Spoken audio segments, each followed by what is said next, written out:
નમસ્કાર વિદ્યાર્થી મિત્રો, પ્રકરણ 1 ના કેટલાક એમસીક્યુ ગુજકેટ નીટ પર આધારિત આપણે જોઈએ. આજનો પહેલો એમસીક્યુ હું ચર્ચા કરું છું. બે બિંદુવત વિદ્યુત ભારો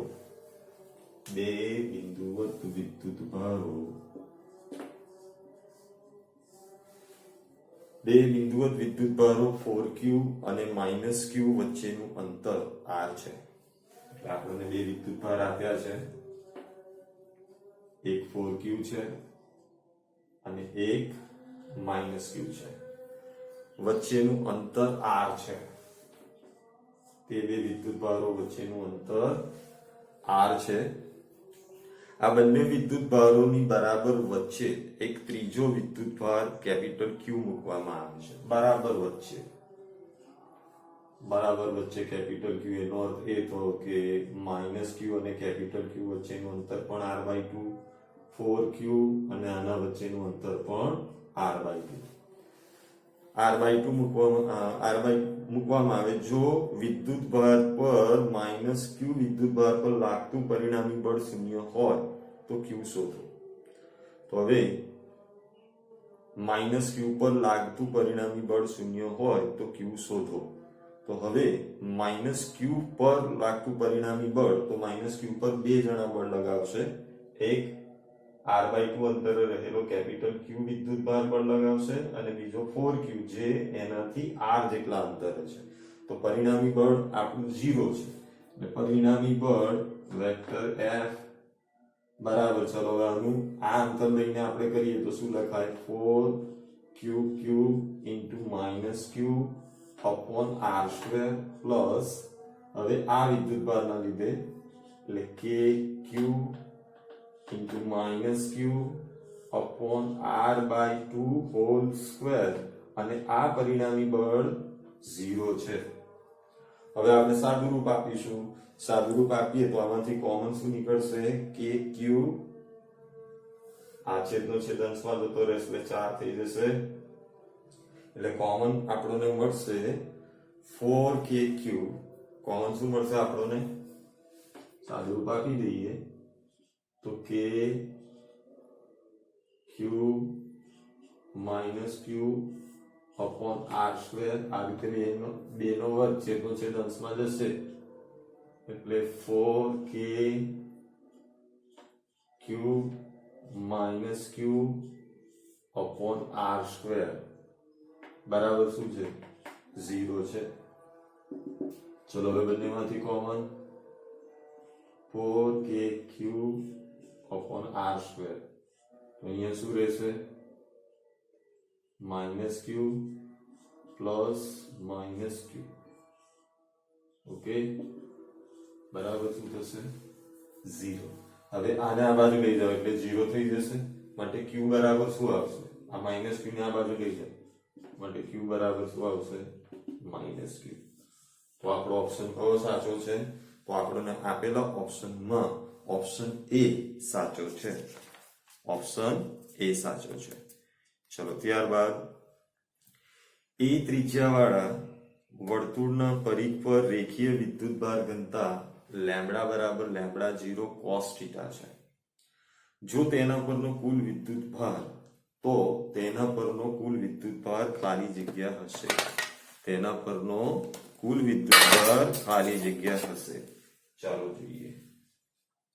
તો બીજો એમસીક્યુ જોઈએ છે આપણે.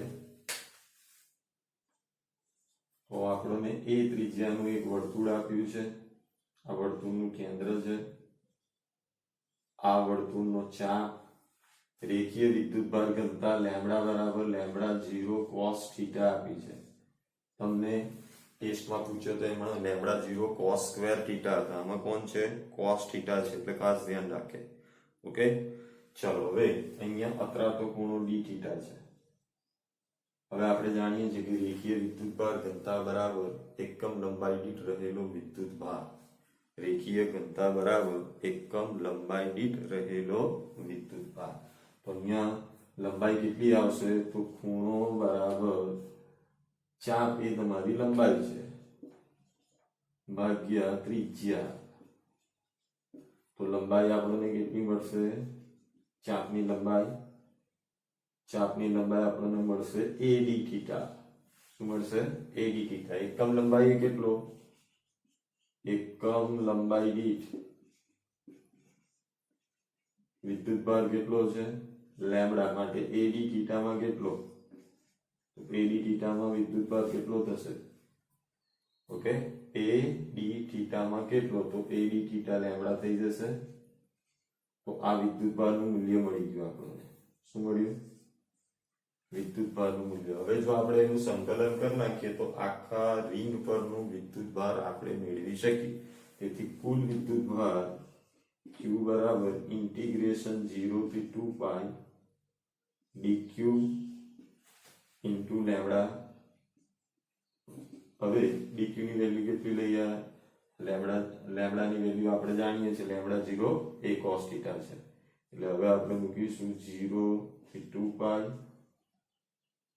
Lambda 0 cos theta AD theta. ચલો કોણ અચળ છે? લેમ્બડા 0 અચળ, A અચળ. એટલે cos થીટા d થીટા નું ઇન્ટિગ્રેશન થશે. માટે Q બરાબર અચળ છે અને બહાર મૂકો A લેમ્બડા 0 ઇન્ટિગ્રેશન 0 થી 2 પાઈ cos theta d theta. cos theta નું ઇન્ટિગ્રેશન શું થશે? cos થીટા નું ઇન્ટિગ્રેશન sin થીટા થશે, માઈનસ sin થીટા થશે. શું થશે? Minus sin theta. તો હવે આપણે શું લખી શકીએ? તો Q બરાબર A lambda 0 minus sin theta upper limit 2 pi lower limit 0. હવે થીટાની જગ્યાએ 2 પાઈ લખીશું ને થીટાની જગ્યાએ 0 લખીશું. 0 લખવાનો કોઈ મતલબ છે નહીં, એટલે sin 2 પાઈ. sin 2 પાઈ ની વેલ્યુ કેટલી આવશે? તો sin 2 પાઈ ની વેલ્યુ બી 0 આવશે. પરિણામ સ્વરૂપે સમગ્ર રિંગ પર રહેલો વીજભાર કેવો છે? 0 છે. કુલ વીજભાર 0 છે. એનો અર્થ એ થયો કે આ રિંગ જે છે એ અડધા ધન વીજભારથી પ્રેરિત છે અને અડધી ઋણ વીજભારથી પ્રેરિત છે. એનો મતલબ એ નથી કે તેના પર વિદ્યુત ભાર નથી, પરંતુ નેટ વિદ્યુત ભાર 0 છે. તો ઓપ્શનમાં આપેલો જવાબ 0 એ તમારો જવાબ સાચો છે. ઓકે, ત્યારબાદ HCl અણુની વિદ્યુત dipole moment.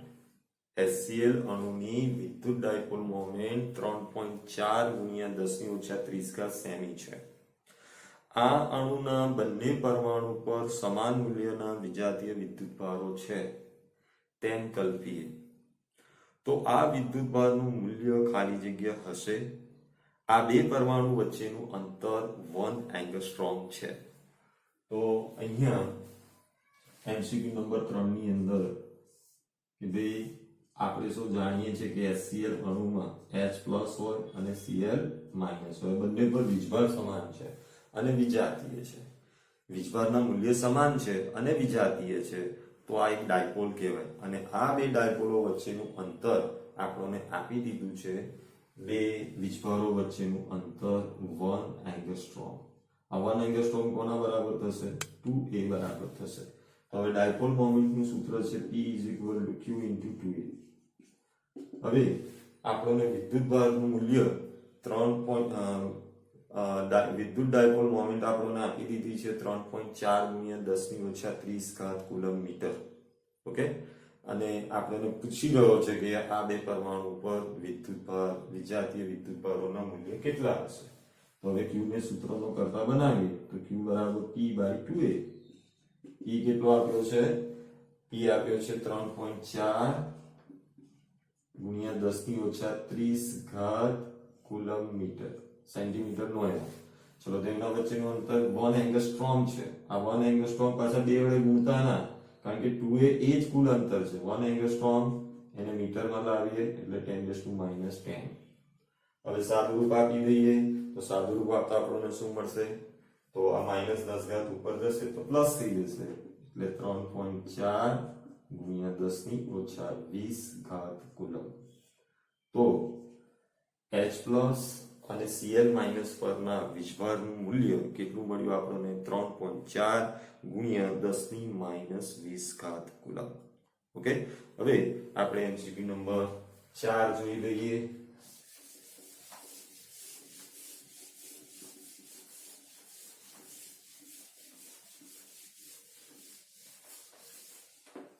MCQ number 4, 100 newton પર કુલમનું વિદ્યુત ક્ષેત્ર z દિશામાં છે. તો આ વિદ્યુત ક્ષેત્રનું XY સમતલમાં મૂકેલા 10 સેમીની બાજુવાળા ચોરસમાંથી પસાર થતું ફ્લક્સ ખાલી જગ્યા હશે. તો પહેલા આપણે આકૃતિ દોરીને સમજીએ. MCQ number 4.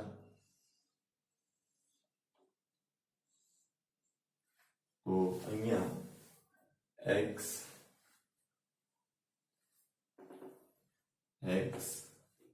y અને z વિદ્યુત ક્ષેત્ર કઈ તરફ છે?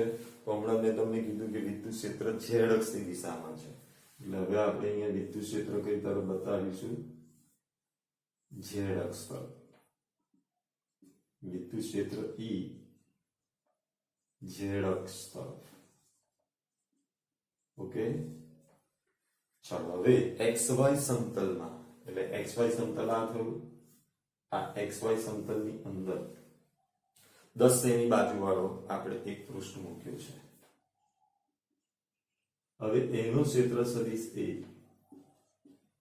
એ વિદ્યુત ક્ષેત્રની દિશામાં છે, કારણ કે પૃષ્ઠ XY સમતલમાં છે અને વિદ્યુત ક્ષેત્ર XY સમતલને લંબ છે અને ક્ષેત્રફળ સદિશ પણ XY સમતલને લંબ બહાર તરફ જ હોય. પરિણામે વિદ્યુત ક્ષેત્ર આપણને શું આપ્યું છે?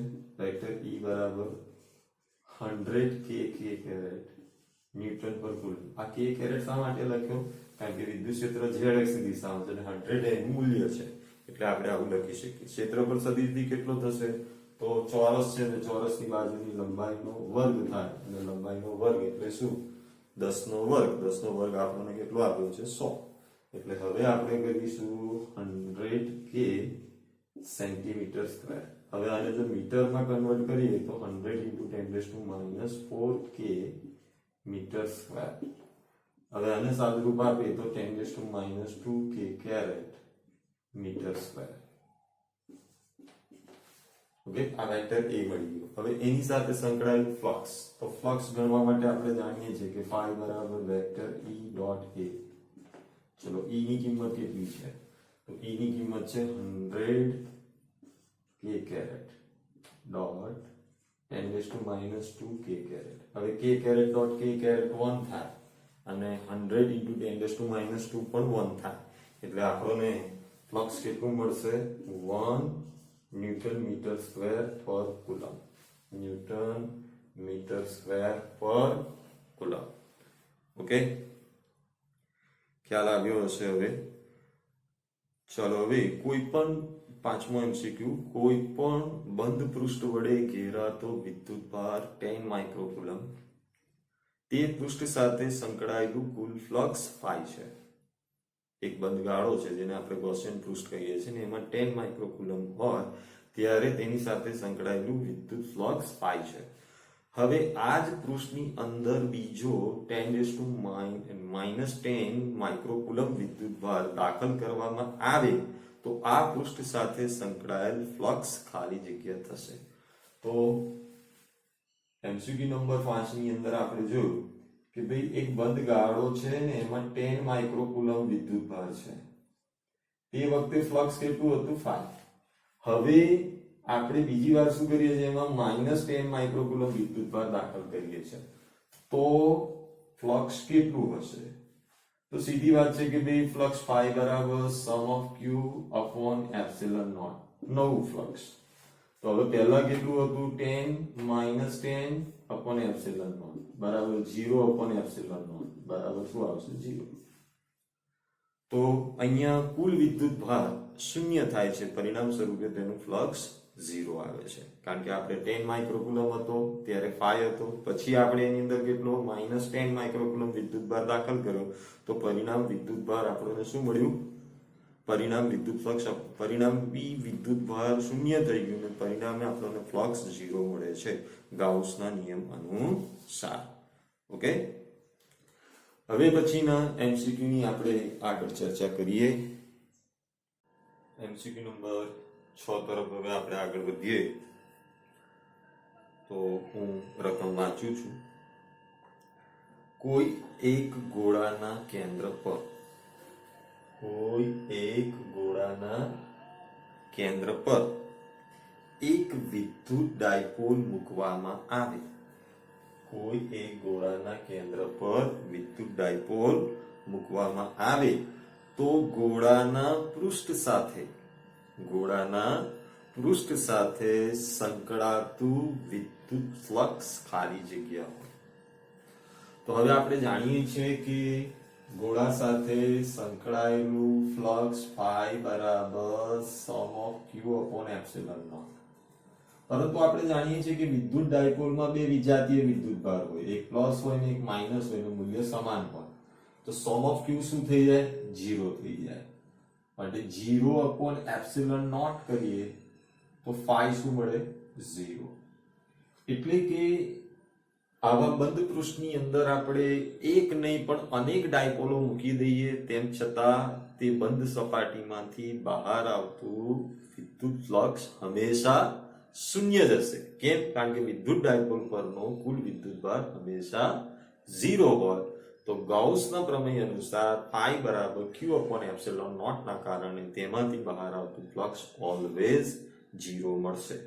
ઓકે તો આ MCQ માં બહાર આવતું ફ્લક્સ શૂન્ય છે એવો જે ઓપ્શન આપ્યો હોય તે આપણો સાચો ઓપ્શન છે અને આપણને આપેલા ઓપ્શનમાં ઓપ્શન બી માં શૂન્ય આપ્યો છે આ પ્રશ્ન Gujarat higher secondary education board GSEB માં 2014 માં પૂછ્યો છે ત્યાર પછીનો MCQ નંબર આપણે જોઈએ તો MCQ નંબર 7 માં કે સ્મોલ q જેટલા વિદ્યુત ભાર ધરાવતા બે ભારે ગોળાઓને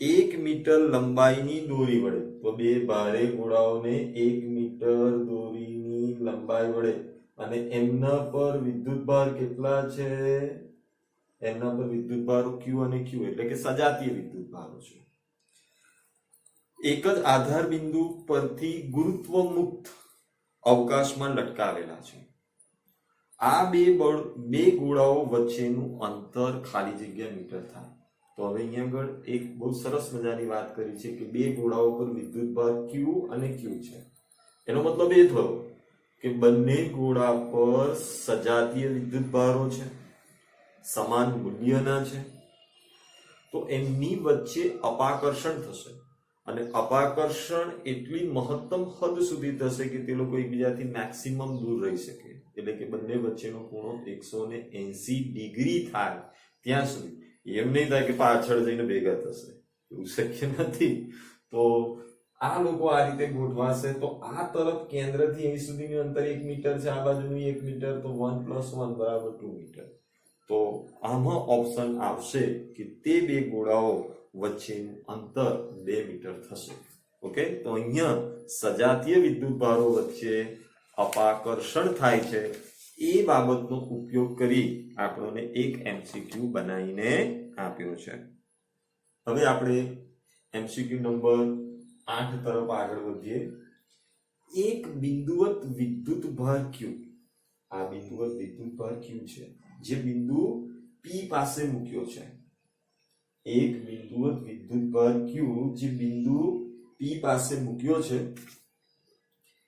P બિંદુની નજીક એક બંધ પૃષ્ઠ મૂક્યું છે આ P બિંદુની નજીક એક બંધ પૃષ્ઠ યાદ છે કાકાનું જેને આપણે ગૌસિયન પૃષ્ઠ કહીએ છીએ બંધ પૃષ્ઠ મૂક્યું છે આ પૃષ્ઠમાંથી પસાર થતું વિદ્યુત ફ્લક્સ ખાલી જગ્યા તો હવે ગાઉસના પ્રમેયમાં કેટલાક અગત્યના મુદ્દાઓ યાદ રાખવા જેવા હતા જે મેં તમને કીધા કે ભાઈ વિદ્યુત ભારની આજુબાજુ જે પૃષ્ઠ વિચારી એને ગૌસિયન પૃષ્ઠ કહેવાય વિદ્યુત ફ્લક્સ ગણવા માટે ગૌસિયન પૃષ્ઠમાં ઘેરાતા વિદ્યુત ભારોને જ ધ્યાનમાં લેવાના છે તો એ મુદ્દા પરથી આપણે કહી શકીએ કે અહીંયા બિંદુ P પર મૂકેલો વિદ્યુત ભાર q એ ગૌસિયન પૃષ્ઠની બહાર છે અને ગૌસિયન પૃષ્ઠનો કુલ વિદ્યુત ભાર 0 છે તો આમાંથી બહાર આવતું ફ્લક્સ શું થાય 0 થાય તો કયા મુદ્દાનો ઉપયોગ કરવો આ MCQ ની અંદર કે ભાઈ વિદ્યુતભાર ગૌસિયન પૃષ્ઠની અંદર છે કે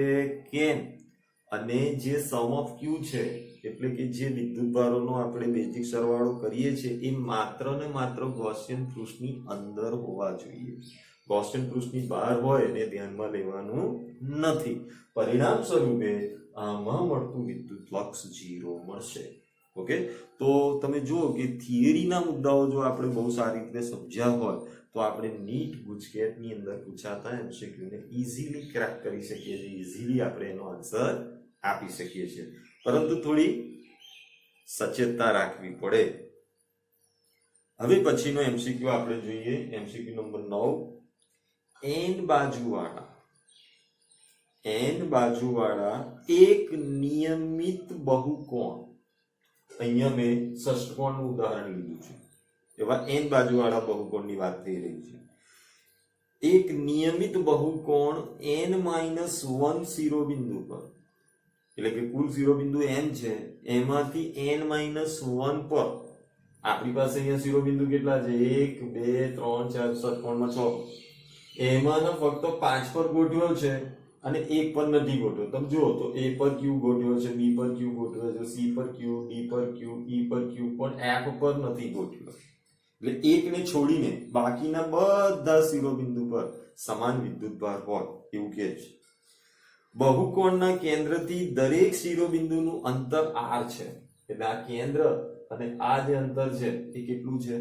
r છે, આપી દીધું છે.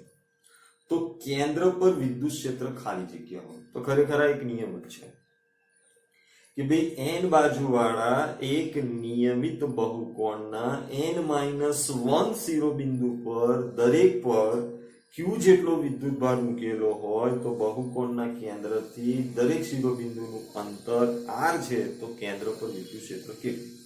તો હવે આપણે જાણીએ છીએ કે ભાઈ બંધ સમમિતિ હોય તો કેન્દ્ર પરનું પરિણામી વિદ્યુત ક્ષેત્ર આપણે આ રીતે શોધી શકીએ કે કેન્દ્ર આગળનું પરિણામી વિદ્યુત ક્ષેત્ર, તો a ના કારણે મળતું વિદ્યુત ક્ષેત્ર EA, b ના કારણે મળતું વિદ્યુત ક્ષેત્ર વેક્ટર EB, c ના કારણે મળતું વિદ્યુત ક્ષેત્ર વેક્ટર EC, અને d ના કારણે મળતું વેક્ટર ED, અને e ના કારણે મળતું વેક્ટર EE. હવે જો f ના કારણે તો વિદ્યુત ક્ષેત્ર મળે નહીં કારણ કે ત્યાં વિદ્યુતભાર છે નહીં. ઓકે, હવે થોડું ધ્યાનથી જોઈએ તો EA એ કોના બરાબર છે?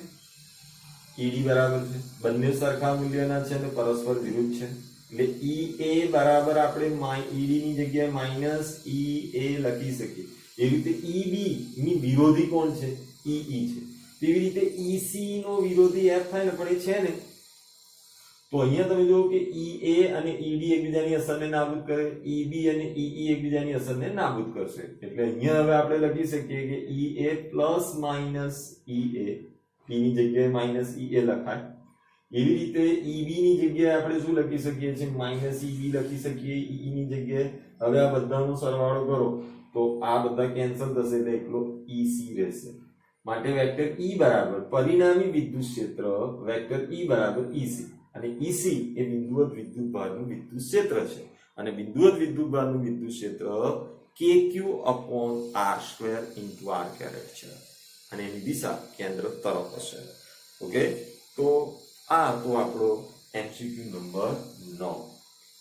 હવે એમસીક્યુ નંબર 10 તરફ આપણે આગળ વધીએ. કે છે ટુ q અને -q વીજભાર ધરાવતા, ટુ q અને -q વીજભાર ધરાવતા ધાતુના બે સમાન ગોળાઓને એકબીજાથી અમુક અંતરે રાખેલા છે. ટુ q અને -q વિદ્યુતભાર ધરાવતા ગોળાઓને એકબીજાથી અમુક અંતર એટલે કેટલું આપણે ધારી લીધું છે અહીંયા d. તો તેમની વચ્ચે લાગતું બળ F છે. હવે તેમને વાહક તારથી જોડી દો. વાહક તારથી જોડી છૂટા પાડો. પછી એટલા જ અંતરે મૂકતા તેમના વચ્ચે લાગતું બળ કેટલું? તો અહીંયા વિદ્યુતભાર પ્રેરણના સિદ્ધાંતનો ઉપયોગ તો ઘણા બધા એમસીક્યુ અમે શીખવાડ્યા છે તમને, પણ તેમ છતાં હજુ આપણી પાસે જેમ વધુ ને વધુ પ્રેક્ટિસ કરીશું તેમ આપણે આના પર આધારિત એમસીક્યુનું સોલ્યુશન લાવી શકીશું. કારણ ગુજરાત બોર્ડ એક્ઝામની અંદર પણ એનસીઆરટી બોર્ડ એક્ઝામમાં પણ આપણને એમસીક્યુ આ ચેપ્ટરમાંથી 4 કે 5 પૂછવાના છે અને જી નીટ ગુજકેટ માટે તો છે જ છે, એટલે આપણે એની વધુ પ્રેક્ટિસ કરીશું. અત્યારે જે હું એમસીક્યુ ની ચર્ચા કરી રહ્યો છું એ જૂના અભ્યાસક્રમના પાઠ્યપુસ્તકના છે. ઓકે, કારણ કે એ એમની પાસે માહિતી છે એટલે આપણે એની ચર્ચા કરી રહ્યા છીએ. તો હવે જોઈએ એનું સોલ્યુશન. તો જ્યારે 2q અને -q ચાર્જને એકબીજાથી d અંતરે રાખીએ ત્યારે k 2q - q upon d square કયો નિયમ છે? કુલમ્બનો નિયમ. હવે આ 2 ને હું આ બાજુ લઈ આવું એટલે f/2 બરાબર kq²/d². હવે અહીંયા મૂલ્યની વાત થાય છે, આપણે ઋણ નિશાનીને અવગણીશું.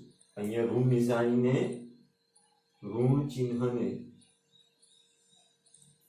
અવગણતા, કારણ કે આપણે ફક્ત મૂલ્યની વાત કરી રહ્યા છીએ.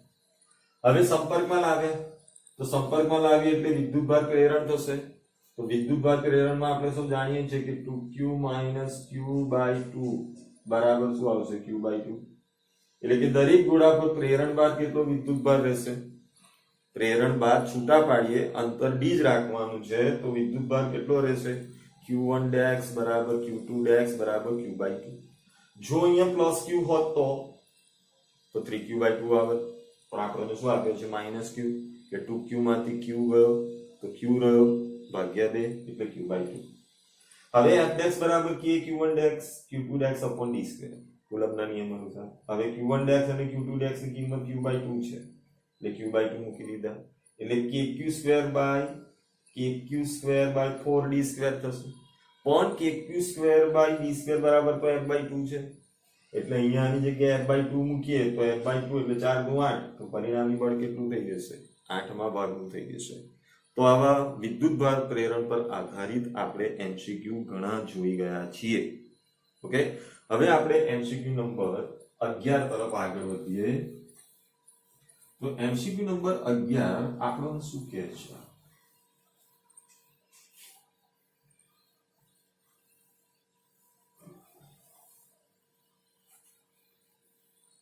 રકમ વાંચું છું. એક કુલમ્બ વિદ્યુતભાર માંથી બહાર નીકળતી વિદ્યુતભારની વિદ્યુત ક્ષેત્ર રેખાઓની સંખ્યા. એક કુલમ્બ વિદ્યુતભારમાંથી બહાર નીકળતી વિદ્યુતભારની વિદ્યુત ક્ષેત્ર રેખાઓની સંખ્યા. માનો કે આપણો એક કુલમ્બ વિદ્યુતભાર છે, એમાંથી બહાર નીકળતી આ બધી વિદ્યુત ક્ષેત્ર રેખાઓની સંખ્યા આપણે નક્કી કરવાની છે. તો હવે અહીંયા વિદ્યાર્થીઓ બહુ કન્ફ્યુઝ થઈ જાય છે કે આ કેવી રીતે નક્કી કરીએ. ઓકે, તો ફ્લક્સ એક ગાણિતીય સંકલ્પના છે. ફ્લક્સ એટલે શું? એકમ પૃષ્ઠમાંથી લંબરૂપે બહાર આવતી વિદ્યુત ક્ષેત્ર રેખાઓની સંખ્યા છે. એનો અર્થ એ થયો કે આપણને શોધવાનું શું કહે છે?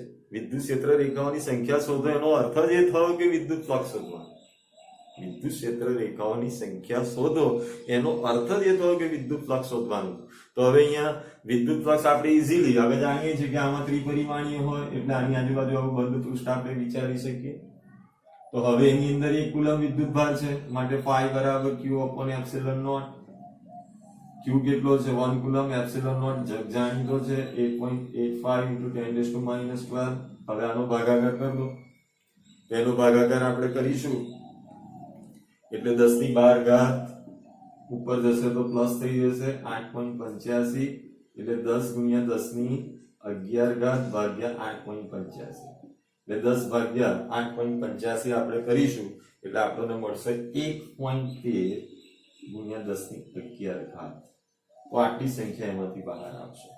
તો એક્ચ્યુઅલી આપણે ફ્લક્સ શોધવાનું. ઓકે, તો કેટલો સરળ અને ઈઝી પ્રશ્ન હતો. હવે પ્રશ્ન નંબર હવે આપણે 12 તરફ આગળ વધીએ. કે છે ધાતુની એક તટસ્થ પ્લેટ.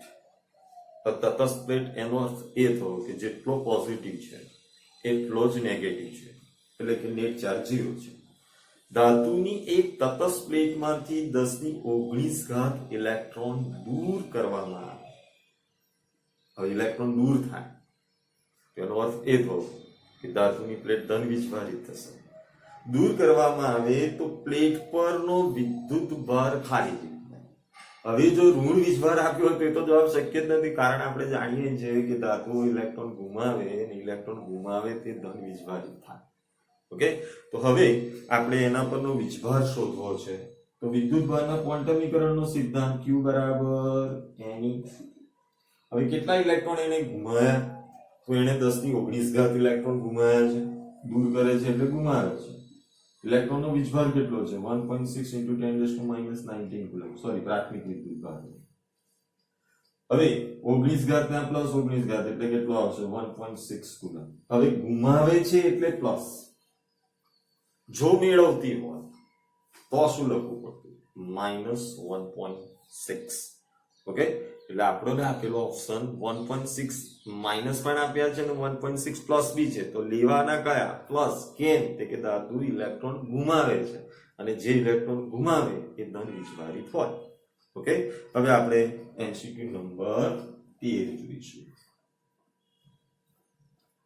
એમસીક્યુ નંબર 13 ની અંદર કહે છે એક સમઘનની દરેક બાજુની લંબાઈ a છે અને તેમાં કેન્દ્ર પર વિદ્યુતભાર q રહેલો છે, તો તેની કોઈ એક સપાટી સાથે સંકળાયેલ વિદ્યુત ફ્લક્સ કેટલું?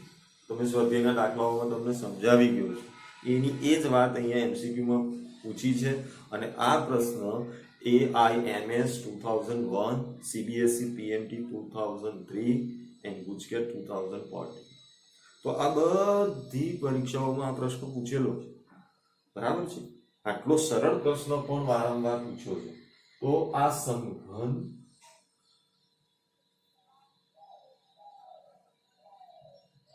અને આ સમઘનનું કેન્દ્ર અને સમઘનના કેન્દ્ર પર વિદ્યુતભાર q છે. હવે એની પૃષ્ઠમાંથી બહાર આવતું આપણે વિદ્યુત ફ્લક્સ શોધવાનું છે.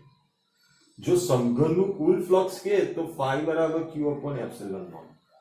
સમઘનમાંથી બહાર આવતું કુલ ફ્લક્સ કે તો phi બરાબર q/ε0 છે. પરંતુ સમઘનની એક સપાટીમાંથી, તો આવી કેટલી સપાટીઓ છે? કુલ 6 સપાટીઓ. તો સમઘનના પૃષ્ઠમાંથી બહાર આવતું ફ્લક્સ જો આપણે પૂછે તો આ ફ્લક્સ મૂળ ફ્લક્સના એટલે કે કેન્દ્રમાંથી બહાર આવતા ફ્લક્સના છઠ્ઠા ભાગનું. મૂળ ફ્લક્સ કેટલું છે? તો q/6ε0. જો આપણને શિરોબિંદુ પર પૂછ્યું હોય, વધારાનું કહેતો જઉં છું, શિરોબિંદુ પર પૂછ્યું કે શિરોબિંદુમાંથી બહાર આવતું ફ્લક્સ, તો આ એક સમઘનમાં કેટલા શિરોબિંદુ? 8. એનો અર્થ એ થયો કે શિરોબિંદુમાંથી બહાર આવતું ફ્લક્સ મૂળ ફ્લક્સના કયા ભાગનું છે? આખા ઘનમાંથી બહાર આવતા ફ્લક્સના 8મા ભાગનું છે.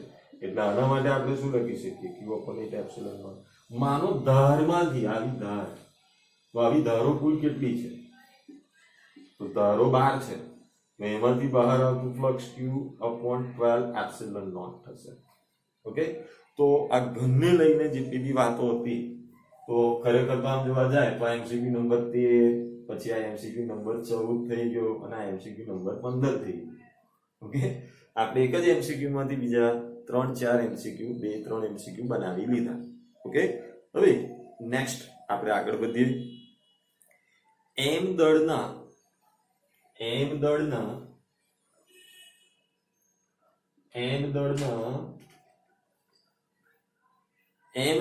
પ્રવાહીના બુંદ પર વિદ્યુતભાર q છે.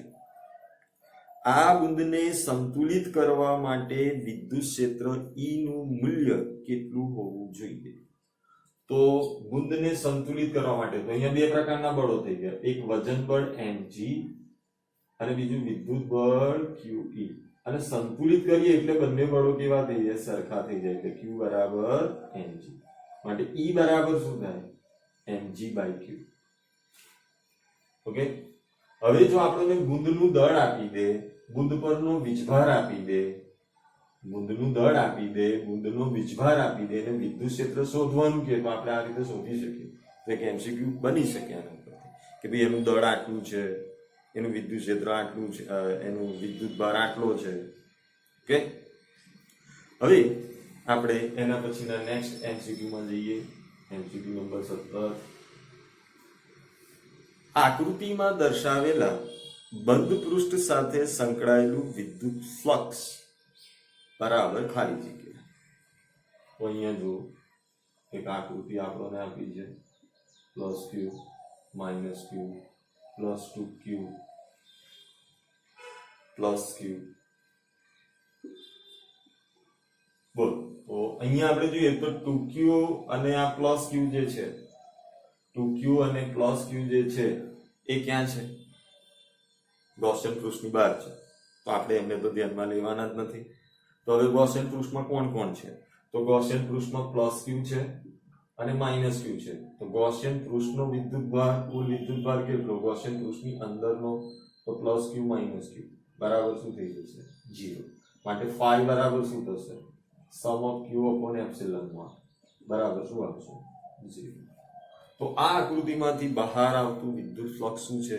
શૂન્ય છે. હવે કેટલાક એવું પાછું મગજમાં ગોઠવી ના બેસતા કે જ્યારે ફ્લક્સની વાત કરે છે ને તો ઓપ્શનમાં જવાબ શૂન્ય જ આવે છે, એવી કોઈ ગોખણપટ્ટી ના કરતા. ઓકે, હવે એમસીક્યુ નંબર આપણે જોઈશું 18.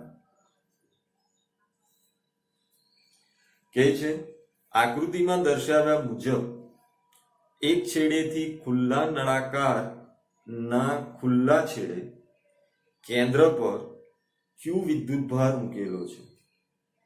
આ નળાકારના પૃષ્ઠમાંથી પસાર થતું કુલ ફ્લક્સ ખાલી જગ્યા થાય. તો અહીંયા એક નળાકાર છે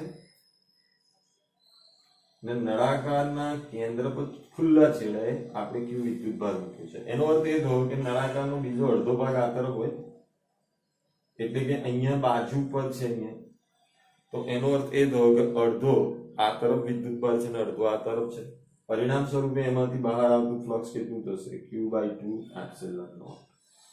તો વિદ્યાર્થી મિત્રો, આજે આપણે જૂના અભ્યાસક્રમના સ્વાધ્યાયના એમસીક્યુ આપણે બધા સોલ્વ કર્યા. કેટલાક એમસીક્યુ આગળ રિપીટ થઈ ગયા છે, પરિણામ સ્વરૂપે મેં એને લીધા નથી. ઓકે, કારણ કે ઘણા બધા એમસીક્યુ રિપીટ થયા છે. હવે નેક્સ્ટ ટાઈમ આપણે ગુજકેટમાં પૂછાયેલા પ્રશ્નોનું એક વખત સોલ્યુશન કરી લઈશું. ઓકે, આ એમસીક્યુ સારી એવી પ્રેક્ટિસ કરજો માય ડિયર સ્ટુડન્ટ, કારણ આપણને નીટ, ગુજકેટ અને ગુજરાત બોર્ડ એટલે કે એનસીઆરટી બોર્ડ એક્ઝામમાં આ ચેપ્ટરમાંથી ઘણા એમસીક્યુ પૂછે છે. ઓકે, તો તૈયારી કરજો અને તમે બધા પોતપોતાની ટેક કેર રાખજો.